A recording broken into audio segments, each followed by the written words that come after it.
This video I'm going to show you guys how to set up a Snowtrekker base camp tent.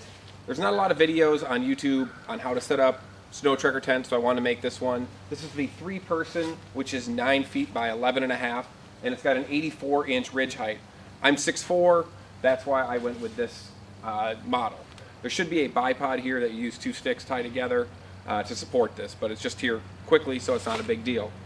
There's some other Snowtrekker tents that do not have these extended walls. They're more of a just traditional A-frame, but you'll get the idea. This one's got a mesh window and a screen, which I had put in extra, and I want to ice fish out of it. I just like having a little bit of sunlight. If you're interested in Snowtrekker tents, highly suggest you call Dwayne. He's a great guy. It's a small mom and pop business in northern Wisconsin. I'll put the information below to contact him and tell him Bird Knows Best sent you. So here's what comes in your Snowtrekker package. It's your tent pole bag on the left and the actual tent itself. Note it does not come with a bag, but you can order one extra.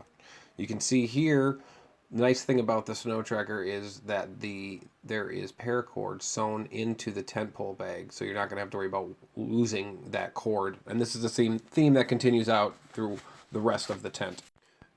So here's your tent poles. You've got 3 gray ones, 4 gold ones, and 7 little skinny poles, along with 7 leather connectors, guy out points, and then 2 ridge pole connectors, which are those silver things, and that's what you connect the A-frame frame to. Here you can see the gold and silver poles extended. They're all the same length. So the first thing you do is you grab your ridge pole connector, and there's one side that's longer. That's going to go in the silver pole, and the 2 shorter sides are the same length, go in the gold poles. And this is going to create the A in your A-frame of your tent. So what you're going to do now is just set it up next to the silver ridge line and connect it. Sorry, I was using my hand there to help the autofocus on the camera. And I'm just going to set up the tent. Just throw the tent over the middle of the ridge pole. The door is going to be on the right side. The window will be on the left side.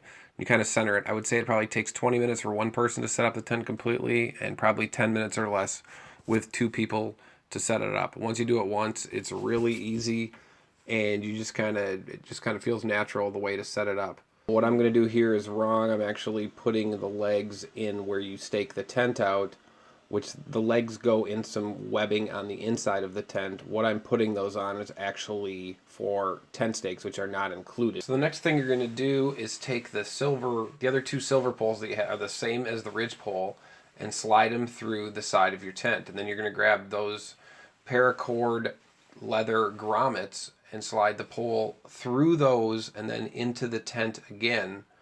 And these are going to be, there's going to be 3 on each side for guy out points to make your tent wall come out a little farther.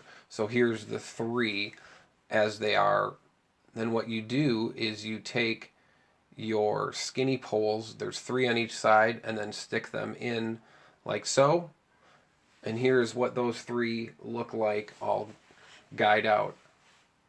So this is just adds a little more room on the inside of your tent. You are left with 1 extra skinny stake and a tie-out point. And if you notice, that little black thing on the edge by the leather of the tie-out is a tensioner, so you can tension the strings that are guyed out very easily. But the tent looks pretty sweet all set up.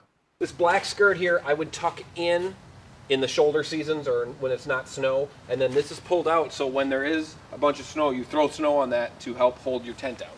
There's a vent on the front above the door, and there's also a vent on the back above my window. Snowtrekkers don't come with a window. I had them put one in. It's 18 by 18 piece of mesh. I also had them put a clear see-through piece of plastic on there as well, so no bugs will go out. So you can just peel back the protective flap, and then use that string that it comes with and tie that off. Or you can, so this is just looking through the plastic, but if you peel back the plastic, then you've got your mesh like you would in summertime. Now you can tie that off too as well, or you can just roll it up because there's Velcro on both sides. You can roll it up and it will stick to itself like I've done there. So on the front by the door, there's 2 more sewn in guy out points, and you also have a 2-way zipper, so you can access zipper from the top or the bottom, which is especially nice if you have gloves on in winter.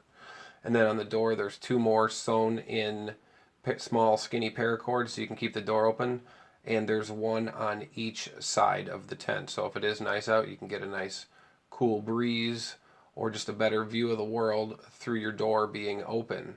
Here, if you go and look inside the tent, it's 11.5 feet long by 9 feet wide by 84 inches tall. I'm 6'4", I'm walking in there, no problem. You can see I still got a little bit of headroom.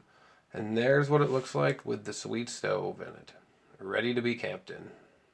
Travel with it, I put it in a heavy-duty plastic bag, liner bag, the same one I use in my Granite Gear portage pack that I've done a review on before. Roll it down like a dry bag and then put it in an old school Duluth pack. Then you can just carry it like that, like a man purse or a European carry-all, or the traditional way, which is a little easier, which is what I use, which is by the backpack strap. So it's a great way to carry the tent. It's a great tent for shoulder seasons, meaning fall and spring. When we leave this week, mid-October, there's not a, you can get a tarp for it. Well, I'm just using a ground sheet from one of my other tents that I have on the inside for the part that we'll sleep. We're leaving on Wednesday. Today is Sunday for the Boundary Waters. So pretty excited about that. We're going for 5 days. Tent is water repellent to shed rain and snow, but still breathe to allow water vapor to pass through. This prevents condensation. You get an optional tarp for heavy snow loads. Make sure to keep the stove 18 inches from the corner of the tent and put it in at a 45-degree angle. It does get wet. When you get home, you've got to hang it up dry. You don't want to put it away wet, just like any tent. I will be hanging this in the garage if it does get rained on. But I suggest getting the window. It's a little bit of an upcharge. It's not much. Besides the window being an upgrade, this is another upgrade. This is a heat shield that you give Dwayne the dimensions of your stove, and then this goes underneath your stove to reflect the heat from the bottom of the stove up, so it's not going into the ground. If you guys got any questions about the tent, winter camping, etc., leave them in the comments below. I will leave a link in the description for Dwayne at Snowtrekker. If you guys got any questions, he'll direct you to the right model. Small mom and pop's family. Northern Wisconsin, handmade. This one runs about $1,400. Sounds expensive, but you get what you pay for. You can use it all year. It's waterproof, and it's so nice to be able not only be warm in shoulder seasons or in winter, but more importantly, dry. It's so great if it's dreary or drizzling or misty or sleety.